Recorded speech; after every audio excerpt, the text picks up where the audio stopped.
Terima kasih Anda masih bersama kami dalam Berita Banten. Bagi Anda yang baru saja bergabung, kami hadirkan kembali 3 berita utama hari ini. Hendak diselundupkan ke Vietnam, puluhan ribu benih lobster disita.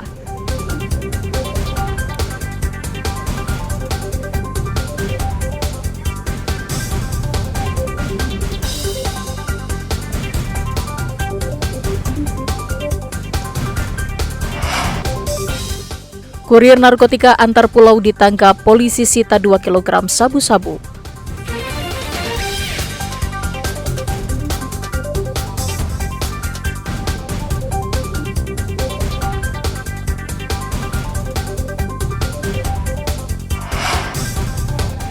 Harga bumbu dapur dan sayuran kembali naik.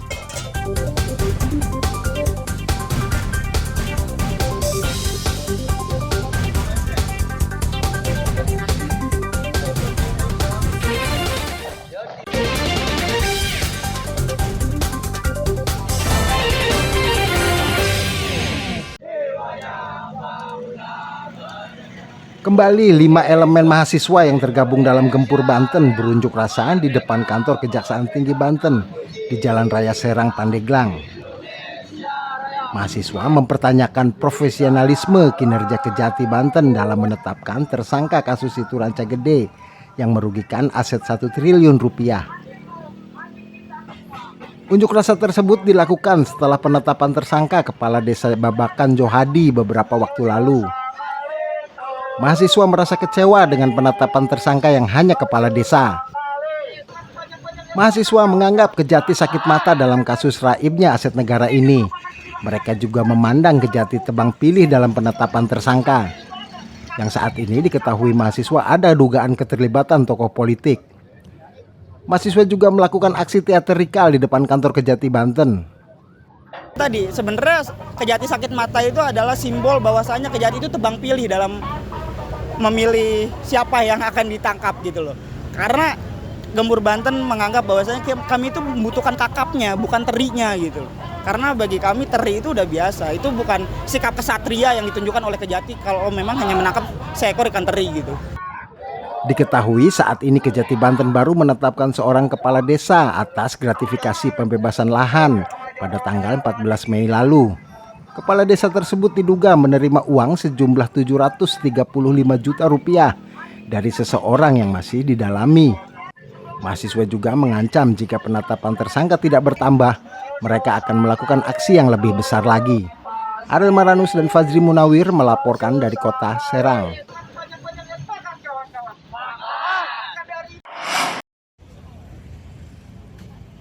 Anggota Satuan Polisi Pamong Praja Kabupaten Pandeglang menertibkan pedagang kaki lima yang berjualan di Jalan Bayangkara, tepatnya di depan kantor Bupati dan kantor BRI Cabang Pandeglang.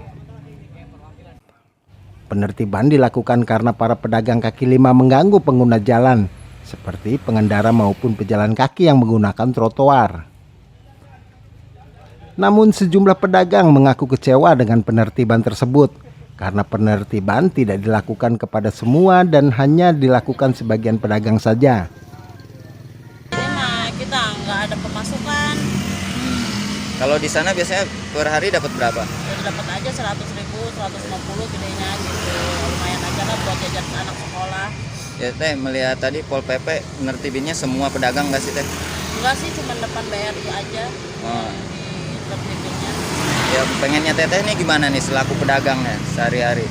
Ya pengennya masih pengen jualan di depan BRI gitu.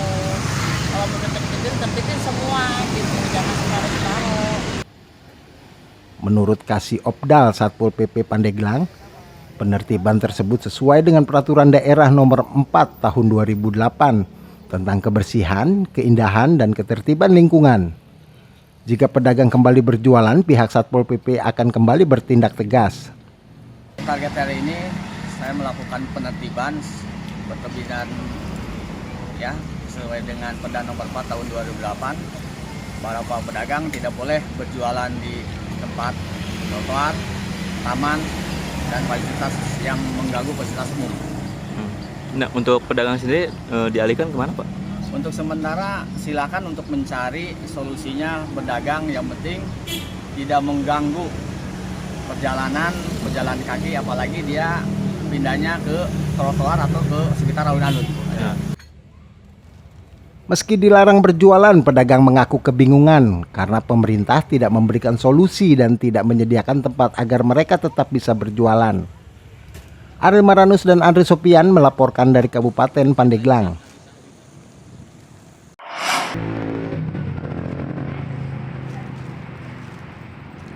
Dampak naiknya harga telur ayam di pasaran sangat dirasakan oleh sejumlah pedagang kecil yang menggunakan telur ayam sebagai bahan baku dagangannya. Salah satunya pedagang aci telur keliling. Pedagang aci telur di Lebak terpaksa mengurangi takaran telur dagangannya. Biasa 10 biji, telur sekarang hanya 8-7 telur saja. Hal ini dilakukan untuk mensiasati kerugian dan dalam upaya agar mereka masih bisa berjualan. Suwanta, salah satu pedagang aci telur keliling, mengaku sebelum dirinya biasa membeli telur ayam Rp27.000 per kilogramnya. Namun untuk saat ini harga telur ayam naik menjadi Rp29 hingga Rp30.000 per kilogramnya. Dan dirinya pun terpaksa mengurangi takaran telur dagangannya. Telur. Oh, biasanya pakai berapa emang? Pakai 10. Oh, sekarang? Sekarang kadang-kadang 8 atau 7. Oh gitu. Kalau dipulken saya rugi. Oh gitu soalnya ya. Telur naik. Waktu dulu. Iya. 25, 27. Keadaan ini sangat menyulitkan bagi pedagang kecil seperti Suwanta. Belum lagi ia harus membeli minyak goreng dan gas LPG. Meski begitu, Suwanta tidak berani menaikkan harga dagangannya lantaran khawatir ditinggalkan pembeli. Ariel Maranus dan Sajiwa Pratama melaporkan dari Kabupaten Lebak.